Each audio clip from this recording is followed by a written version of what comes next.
اس سے پہلے کہ میں لیکچر شروع کروں، میں ناظرین و سامعین کو بھی توجہ دلانا چاہتا ہوں کہ اس چینل کا نام ہے لرن اینڈ ٹیچ، یعنی سیکھو اور سکھاؤ۔ اس کا مقصد سیکھنا اور سکھانا ہے۔ کیا سیکھنا، کیا سکھانا؟ اچھا سیکھنا اور اچھا سکھانا۔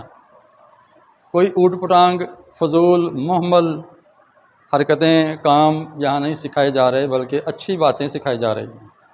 اور سب سے اچھی بات قرآن مجید کی بات ہے، وَمَنْ أَحْسَنُ قَوْلًا مِّمَّنْ دَعَا إِلَى اللَّهِ، اور جو بندہ اللہ کی طرف بلائے گا، اللہ کی بات پہنچائے گا، وہ سب سے اچھا آدمی ہوگا۔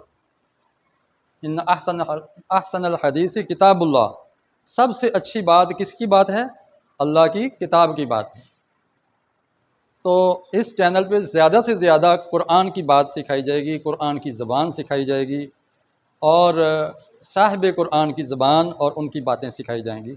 اس لیے اس ویڈیو کو مکمل واچ کرنا چاہیے، اور اگر آپ کے اندر یہ صلاحیت ہے کہ لوگوں کو سکھائیں تو اپنا چینل بنائیں اور اس نور کو عام کریں تاکہ اندھیرے چھٹ جائیں۔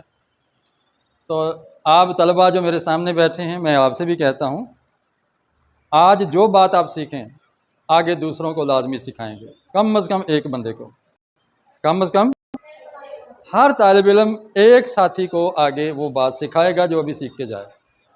اور آج اگر 10-12 باتیں ہم سیکھنے لگے ہیں تو ان میں سے ایک بھی یاد ہو جاتی ہے اور آگے پہنچا دیتے ہیں تو وہ پکی ہو جائے گی، اور مہینے میں یہ 20 باتیں آپ کے پلے پڑ جائیں گی، اور سال میں دیکھیں کتنی ہو جاتی ہیں۔ تو یہ تمہیداً میں تمام طلباء سے کہتا ہوں کہ آپ لوگ اس کی طرف توجہ دیں، اسی جذبے سے سیکھیں کہ آگے سکھانا ہے اور عمل کرنا ہے۔ تو آج کا سبق ہمارا ہے ضمیر۔ ضمیر کا معنی کیا ہے؟ ضمیر کا لفظی معنی ہے چھپی ہوئی بات۔ ضمیر کا معنی کیا ہے؟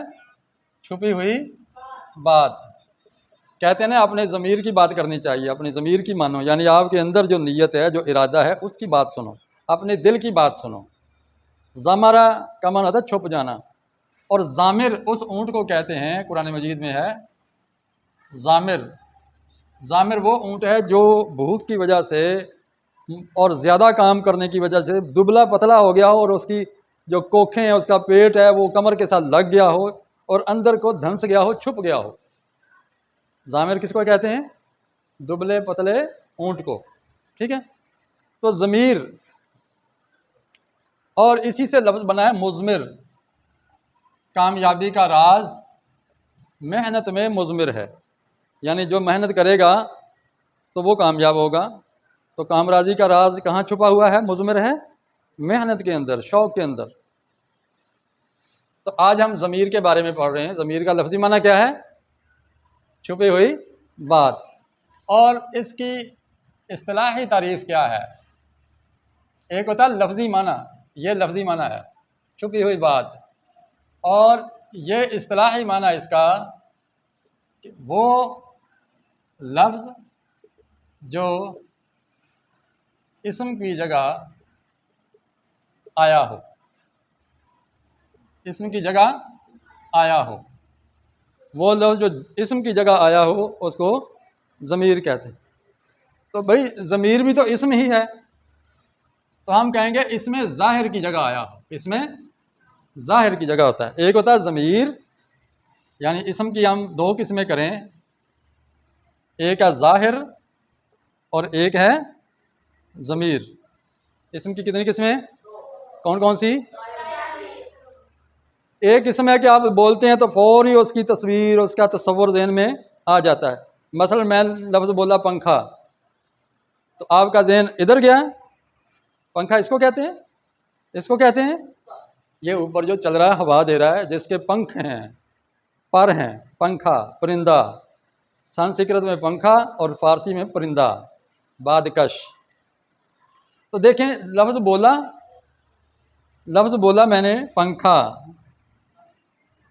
تو یہ ظاہر ہے، یہ سنتے ہی آپ کے ذہن میں اس کی تصویر آ گئی ہے۔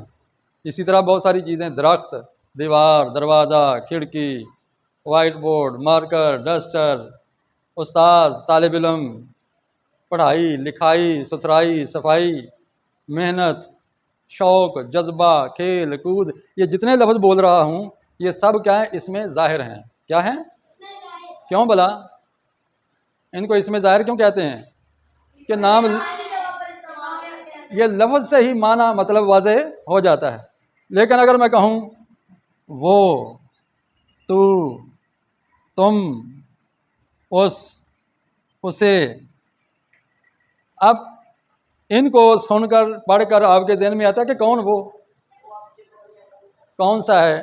کہتا ہوں اس کو دیکھو. میں یوں کوئی اشارہ نہیں کرتا، بس کہتا ہوں بھائی اس کو دیکھو. آپ میرے منہ کو دیکھیں گے بھی، کس کو دیکھنا ہے بھائی؟ اس کو چاہیے کہ اس کو جا کے پکڑے، وگرنہ وہ بھاگ جائے گا. کس کو چاہیے کس کو پکڑے، کون بھاگ جائے گا؟ کہ واضح اس یہ جو لفظ ہے نا، اس، اسے، اس کو، جس کو، اس کے اندر ایک چھپا ہوا ہے معنی. اس کے اندر ایک کون چھپا ہوا ہے؟ کوئی اس میں ظاہر چھپا ہوا ہے. اس لیے ان کو ضمیر کہتے ہیں، کیونکہ اس کے اندر کیا ہے کہ ایک اس میں ظاہر چھپا ہوا ہے. تو اب اس میں ظاہر کی جگہ میں نے جو لفظ بولا ہے اس کو ضمیر کہتے ہیں. ٹھیک ہو گیا؟ میں کہتا ہوں کہ پنکھا چل رہا ہے، وہ سفید رنگ کا ہے. اب میں نے کہا پنکھا کیا کر رہا ہے؟ چل رہا ہے، وہ سفید ہے. اب اس وہ کا مطلب سمجھ گئے؟ کون سفید ہے؟ پنکھا. اگر میں اوپر یہ اس میں ظاہر ذکر نہ کرتا، یعنی پنکھے کا نام نہ لیتا، صرف میں یوں کہہ دیتا کہ وہ سفید ہے، تو آپ کو سمجھ نہ آتی کہ کون سفید ہے. دیوار سفید ہے، وائٹ بورڈ سفید ہے، پنکھا سفید ہے، دان سفید ہے، ٹوپی سفید ہے. سفید تو کئی چیزیں ہوتی ہیں، آپ کس کو سفید کہتے ہیں؟ وہ سے کون مراد ہے؟ لیکن جب میں نے پیچھے اس میں ظاہر لے لیا، چیز کا نام پہلے لیا کہ پنکھا چل رہا ہے، وہ سفید ہے. اب وہ کا مطلب سمجھ آ گئے؟ اس وہ کے اندر کون چھپا ہوا ہے؟ پنکھا چھپا ہوا ہے. اس وہ کے اندر پنکھا چھپا ہوا ہے. تو جس لفظ میں اس میں ظاہر ہو اس لفظ کو ضمیر کہتے ہیں، یا یوں کہہ لیں کہ جو لفظ اس میں ظاہر کی جگہ استعمال ہو اسے ضمیر کہتے ہیں. اب آپ سمجھ گئے کہ اس میں اسم کی معنی کے لحاظ سے دو قسمیں ہیں. اسم کی اگر معنی بالکل ظاہر ہے تو اس کو اس میں ظاہر کہتے ہیں، اگر معنی چھپا ہوا ہے تو اس کو اس میں ضمیر کہتے ہیں. کسی لفظ میں معنی چھپا ہوا ہو اس کو ضمیر کہتے ہیں. ضمیر کسے کہتے ہیں؟ وہ لفظ جو اس میں ظاہر کی جگہ استعمال ہو. جو نون کی جگہ آتا ہے اس کو پرونون کہتے ہیں. لفظ نون کی جگہ آئے اس کو پرونون. آپ کوئی بتا سکتا ہے ضمیر کسے کہتے ہیں؟ اب یہاں ایک بات آپ چھوڑ جاتے ہیں. اس نے کہا جی جو نام کی جگہ استعمال ہو. یہ کون استعمال ہو؟ جو ہاں جو لفظ لازمی ساتھ بولنا ہے. لفظ بول لو، لفظ کہہ لو یا کلمہ کہہ لو، ٹھیک ہے؟ جو کلمہ نام کی جگہ استعمال ہو اس کو اس میں ضمیر کہتے ہیں.